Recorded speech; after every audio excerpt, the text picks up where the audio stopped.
வாழ்நாள் குறையும் தெரிஞ்சும் எதுக்குப்பா இவ்வளவு தொப்பை உங்களுக்கு? தொப்பி இருக்கலாம், தொப்பை இருக்கக்கூடாது. போலீசாரிடம் தொப்பி இருக்கலாம், ஆனால் தொப்பை இருக்கக்கூடாது என்றும் காவல்துறையினர் ஃபிட்டாக இருக்க வேண்டும் என புதுச்சேரி காவலர்களுக்கு பதவி உயர்வு வழங்கும் விழாவில் துணைநிலை ஆளுநர் தமிழிசை சவுந்தரராஜன் எதுகை மோனை கலந்த அன்பு கண்டிஷன் போட்டு பேசிய விஷயங்கள்தான் தற்போது அனைவரையும் ரசிக்க வைத்ததோடு மட்டுமின்றி சிந்திக்கவும் வைத்துள்ளது. புதுச்சேரி காவல்துறையில் 10 முதல் 25 ஆண்டுகள் பணி முடித்த காவலர்களுக்கு பதவி உயர்வு வழங்கும் நிகழ்ச்சி தனியார் மண்டபத்தில் நடைபெற்றது.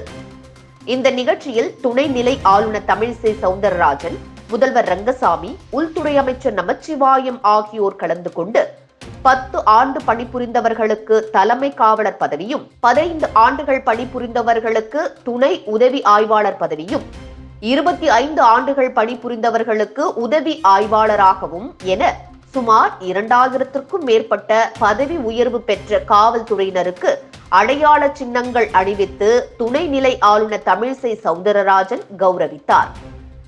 விருது வழங்கும் விழா மட்டுமின்றி புதுச்சேரியின் அனைத்து காவல் நிலையங்களிலும் கண்காணிப்பு கேமரா பொருத்தும் தொடக்க விழா உள்ளிட்ட நிகழ்ச்சிகளையும் அவர் தொடங்கி வைத்தார்.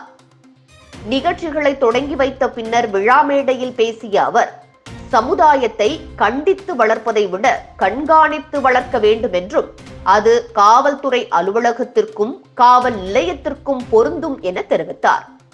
மேலும் சிறுமி கொடூரமாக கொலை செய்யப்பட்ட சம்பவத்தை சுட்டிக்காட்டி பேசிய தமிழிசை சவுந்தரராஜன், புதுச்சேரி மட்டுமின்றி இனி எந்த பகுதிகளிலும் இது போன்றதொரு சம்பவம் நடக்காதவாறு காவல்துறையினர் மிகுந்த கவனத்துடன் செயல்பட வேண்டும் என கேட்டுக்கொண்டார்.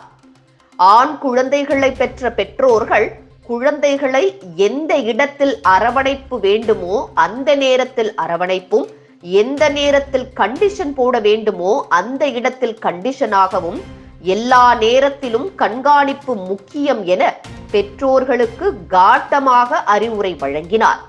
தொடர்ந்து பேசிய அவர், போலீசாரிடம் தொப்பி இருக்கலாம், தொப்பை இருக்கக்கூடாது என்றும், தொப்பை அதிகரிக்க அதிகரிக்க வாழ்நாள் குறையும், எனவே போலீசார் ஃபிட்டாக இருக்க வேண்டும் என கலகலப்புடன் சிந்திக்க கூடிய வகையிலும் தமிழிசை சவுந்தரராஜன் பேசினார். Today is a special day for Puducherry. It will be getting established by a technical launch which will be done by professional achievement and enhancement of our capacity. The people who have spent a very limited period of time in each of the ranks throughout their career. In the morning, it is more like a festival for all the family members and the officers and men who are present. It's a mini festival for us. Like people talk about festival of democracy. In case of any requirement in the courts, we will be in a position to produce such documents and such vital evidence. And these facility is available, and even night vision devices are there so that we can record even what is happening in the night in each of these police stations all over the enclave.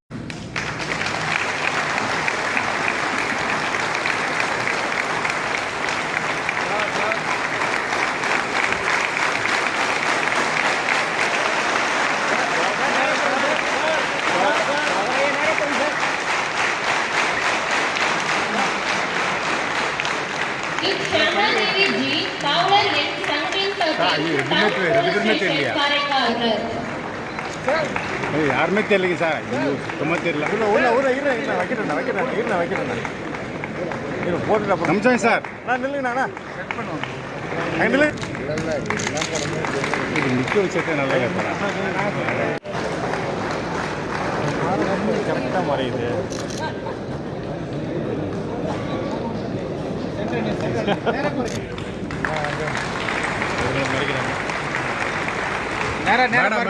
ஐயா நேரா பாருங்க ஐயா, ஐயா நேரா பாருங்க ஐயா.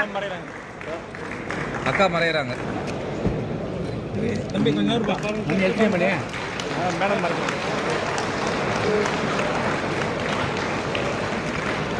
ஐயா நேரா பாருங்க ஐயா.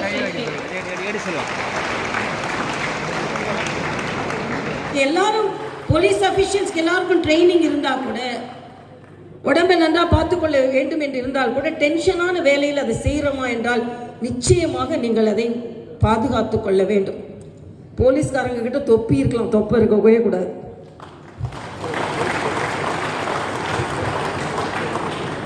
ஏதோ சொல்ல மருத்துவராக சொல்கிறேன், தொப்பையின் அளவு அதிகரிக்க அதிகரிக்க வாழ்நாள் குறையும். அதனால் நாம் இன்னும் ஃபிட்டாக இருக்கணும். ஃபிட்டாக தான் இருக்கிறோம், ஆனால் ஸ்ட்ரிக்டாக இருக்கிற மாதிரி ஃபிட்டாகவும் இருக்கணும். உடல் நலத்தை மிகுந்த கவனத்தோடு பார்த்து கொள்ள வேண்டும். என்னென்ன உயர்வுகள் நியாயமாக கிடைக்க வேண்டுமோ அந்த உயர்வுகளை கிடைப்பதற்கு துணைநிலை ஆளுநரின் அலுவலகம் உறுதுணையாக இருக்கும் என்பதை நான் இங்கே தெரிவித்துக் கொள்கிறேன். சில இடங்களில் பரபரப்பாக இருக்கிற இடத்துல கூட நீங்கள் பார்த்துக் கொள்வீர்கள். நீங்கள் இருக்கும் பொழுது எந்த பிரச்சனையும் இருக்காது. அதே நேரத்தில் ஒன்றே ஒரு கோரிக்கை, நாம் எவ்வளவுப்பட்ட சூழ்நிலையில் இருந்தாலும் பொதுமக்களிடம் நாம் நம்பிக்கை ஏற்படுத்தும் அளவிற்கு நடந்து கொள்ள வேண்டும். எவ்வளவோ சூழ்நிலை, கெட்ட பேர் வாங்குகின்ற சூழ்நிலை, ஆனால் யாராக இருந்தாலும் அது மக்களுக்காகத்தான். மக்கள் நம் மீது அன்பு வைக்க வேண்டும், மக்கள் நம் மீது நம்பிக்கை வைக்க வேண்டும். எல்லாவற்றிற்கும் மேலாக இங்கே முதலமைச்சர் சொன்னதில் நான் உடன்படுகிறேன். போதை பழக்கம், இந்த இளைஞர்களை காப்பாற்ற மிகப்பெரிய பொறுப்பு நம்மிடம் இருக்கிறது. இந்த இளைஞர்களின் கலாச்சார சீர்கேடை பாதுகாப்பதில் மிகப்பெரிய பங்கு நமக்கு இருக்கிறது. ஆக அந்த பங்கையும் நாம் சரியாக ஆற்ற வேண்டும். ஒவ்வொரு இளைஞனையும் பார்க்கும் பொழுது நான் அந்த குழந்தையின் அப்பாவாகவோ அண்ணனாகவோ நீங்கள் மாற வேண்டும் என்பதுதான் எனது கருத்து. ஆக பொதுமக்களிடம் அன்பனாக எங்கள் காவல்துறை என்று பொதுமக்கள் சொல்லும் அளவிற்கு நாம் அவர்களிடம் நட்புடனும் அதே நேரத்தில் கண்டிப்புடனும் ஒரு ஆசிரியரை போலவும் நடந்து கொண்டு எங்கள் காவலர் என்று பொதுமக்கள் எல்லோரும் உங்களை கொண்டாட வேண்டும். அப்பொழுது நாங்களும் உங்களை கொண்டாடுவதற்கு வாய்ப்பாக இருக்கும்.